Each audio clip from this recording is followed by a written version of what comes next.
అందరికీ నమస్కారం అండి. నా పేరు సుజాత. నా ఛానల్ పేరు పార్వతీ ఛానల్ అండి.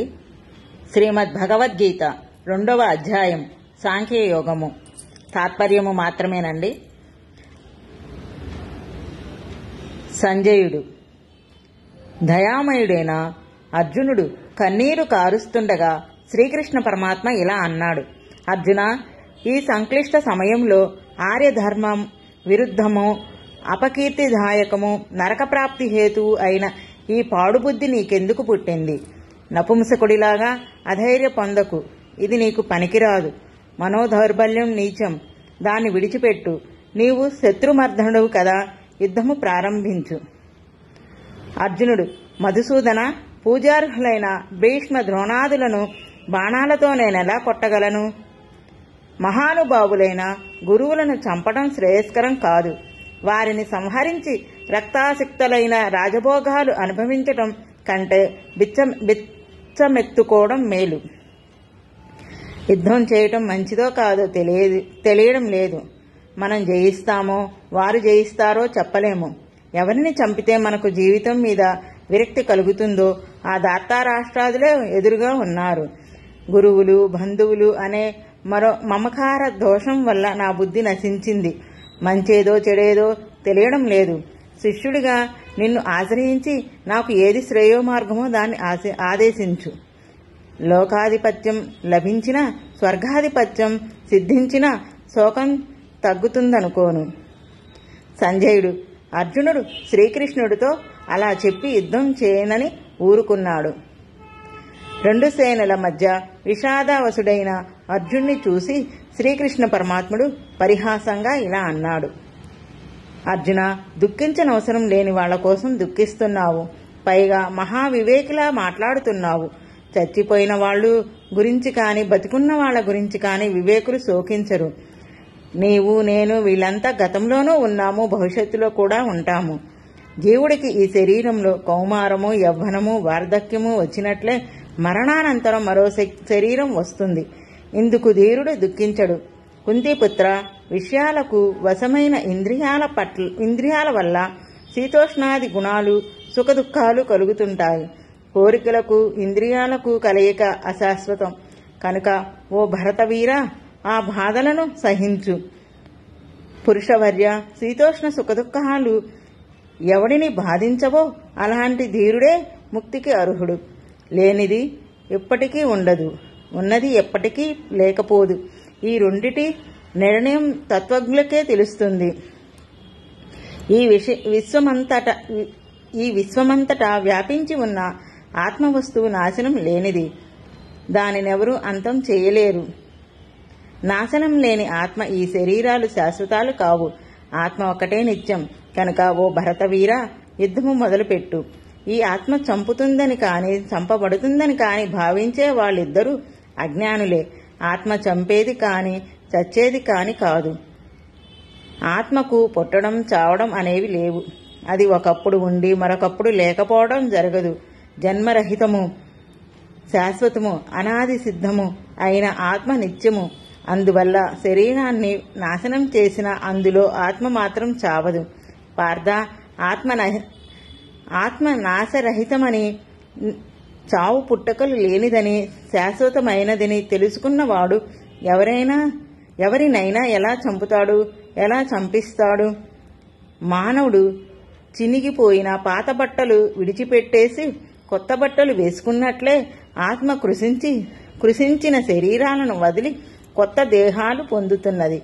ఈ ఆత్మ ఆయుధాలు నరకలేవు, అగ్ని కాల్చలేదు, నీరు తడుపలేదు, గాలి ఎండబెట్టలేదు. ఆత్మ ఖండించరానిది, కాలనిది, తడవనిది, ఎండనిది. అది నిత్యం, సర్వవ్యాప్తం, శాశ్వతం, చలనరహితం, సనాతనం. ఆత్మ జ్ఞానేంద్రియాలకు గోచరించదు, మనసుకు అందదు, వికారాలకు గురికాదు. ఈ ఆత్మతత్వం తెలుసుకొని నీవు విచారించడం మాను. అర్జున, శరీరంతో పాటు ఆత్మ కూడా సదా చావు పుట్టుకలుంటాయని భావిస్తున్నప్పటికీ నీవిలా శోకించవలసిన పనిలేదు. పుట్టినవాడికి చావు తప్పదు, చచ్చినవాడికి పుట్టుక తప్పదు. తప్పించరాని ఈ విషయంలో తప్పించనవసరం లేదు. జీవులు పుట్టుటకు పూర్వం కాని మరణానంతరం కాని ఏ రూపంలో ఉంటాయో తెలియదు, మధ్యకాలంలో మాత్రమే కనబడతాయి. అర్జున, అలాంటప్పుడు విచారం ఎందుకు? ఒకడు ఈ ఆత్మను ఆశ్చర్యంగా చూస్తున్నాడు, ఇంకొకడు దీన్ని గురించి విచిత్రంగా మాట్లాడుతున్నాడు, మరొకడు వింతగా వింటున్నాడు. అయితే ఈ ఆత్మ స్వరూప స్వభావాలు తెలుసుకున్నవాడు ఒక్కడూ లేడు. అన్ని దేహాలలో ఉండే ఆత్మకు చావు అనేది లేదు. అందువల్ల ఈ ప్రాణుల గురించి నీవు దుఃఖించనవసరం లేదు. ఈ ధర్మాన్ని తెలుసుకొని అయినా నీవు జంకకు. ఎందుకంటే క్షత్రియుడికి ధర్మయుద్ధాన్ని మించిన మహాభాగ్యం మరొకటి లేదు. తెరచి ఉంచిన స్వర్గద్వారం లాంటి ఈ సంగ్రామం నీకు అప్రయత్నంగా లభించింది. ఇలాంటి సదవకాశం పుణ్యం చేసుకున్న క్షత్రియులే పొందగలుగుతారు. నీవు ఈ ధర్మయుద్ధం చెయ్యకపోతే నీ కులధర్మము పేరు ప్రఖ్యాతులు పాడు చేసి పాపం కట్టుకుంటావు. అంతేకాకుండా నీ అపకీర్తిని ప్రజలు చిరకాలం చెప్పుకుంటారు. పరువు ప్రతిష్టలున్నవాడికి అపనిందల కంటే మరణమే మంచిది. ఇన్నాళ్లు నిన్ను మహావీరుడిగా గౌరవిస్తున్న వాళ్ళంతా భయపడి యుద్ధం మానేశావని భావించి చులకనగా చూస్తారు. నీ శత్రువులు నీ పరాక్రమాన్ని నిందిస్తూ అనరాని మాటలెన్నో అంటారు. అంతకు మించిన దుఃఖమేముంది?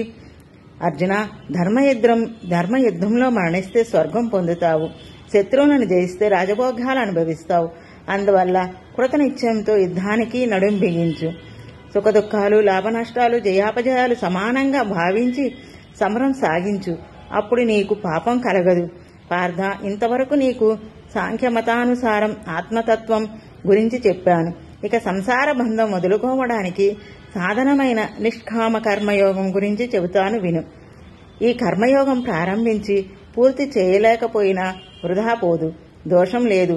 ఏ కొద్దిగా ఆచరించినా ఈ యోగం దారుణమైన సంసార భయం నుంచి కాపాడుతుంది.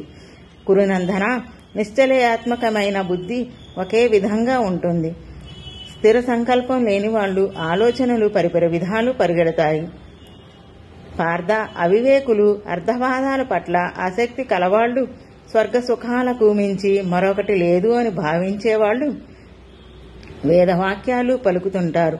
అలాంటి వాళ్లు తాము చేసిన వైదిక కర్మల ఫలితంగా సర్వసుఖాలు అనుభవించాక వాళ్లకు మళ్లీ కర్మభూమిలో పునర్జన్మ రూపమైన కర్మఫలమే తప్ప మోక్షం లభించదు. భోగభాగ్యాలు కోరి వేదవాక్యాలకు వసులైన వారికి బుద్ధి నిలకడగా ఉండదు. అర్జున, వేదాలు 3 గుణాలు కలిగిన కర్మకాండలో వివరిస్తాయి. నీవు త్రిగుణాలను విడిచిపెట్టి ద్వంద్వాలు లేనివాడవై యోగక్షేమాలు కోరుకోకుండా శుద్ధ సత్వగుణం అవలంబించిన ఆత్మజ్ఞానివి కావాలి.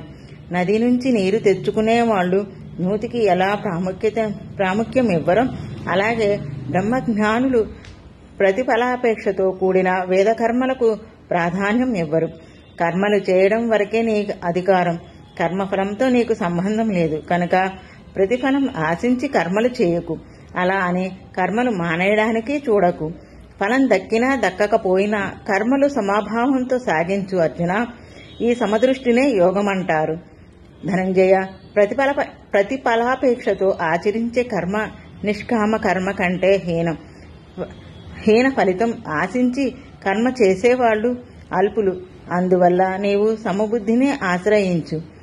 సమభావం కలిగిన పురుషుడు పాపపుణ్యాలు రెండిటినీ ఈ లోకంలోనే వదిలివేస్తున్నాడు. కనుక సమత్వ బుద్ధి అయిన నిష్కామ కర్మనే నీవు ఆచరించు. కౌశలంతో కర్మలు చేయడమే యోగమని తెలుసుకో. నిష్కామ యోగుల కర్మఫలం ఆశించకుండా జన్మ బంధాల నుంచి తప్పించుకుని ఉపద్రవం లేని మోక్షం పొందుతున్నారు.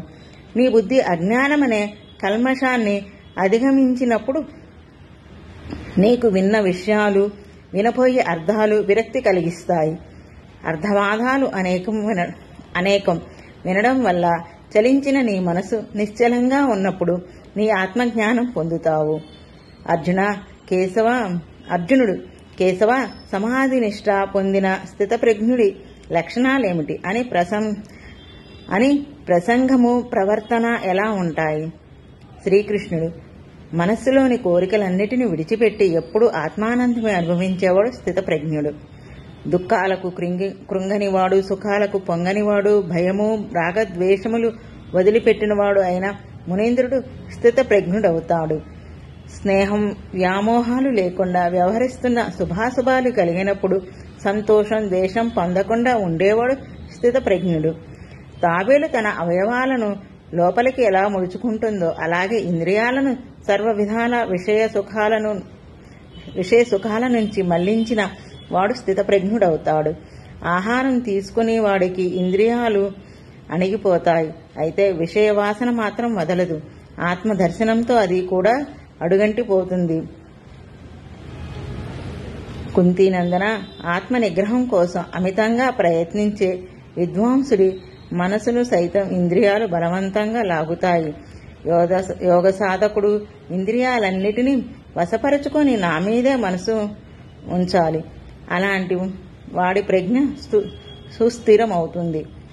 ఎప్పుడు శబ్దాది విషయాల గురించి ఆలోచించే వాడికి వాటి మీద ఆసక్తి బాగా పెరుగుతుంది.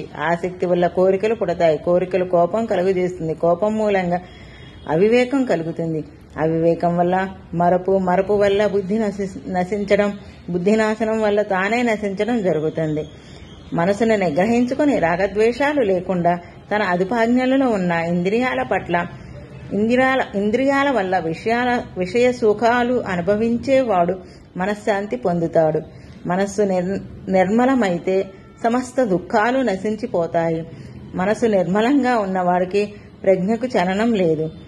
మనోనిగ్రహం లేనివాడికి ఆత్మ వివేకం కానీ ఆత్మ చింతన కానీ అలవడవు. అలాంటి వాడికి మనశ్శాంతి ఉండదు. మనశ్శాంతి లేనివాడికి సుఖం శూన్యం. సుడిగాలి చుక్కాని లేని నావను దిక్కుతోచకుండా చేసినట్లు ఇష్టానుసారం ప్రవర్తించే ఇంద్రియాలకు లొంగిపోయిన మనస్సు పురుషుడి బుద్ధిని పాడు చేస్తుంది.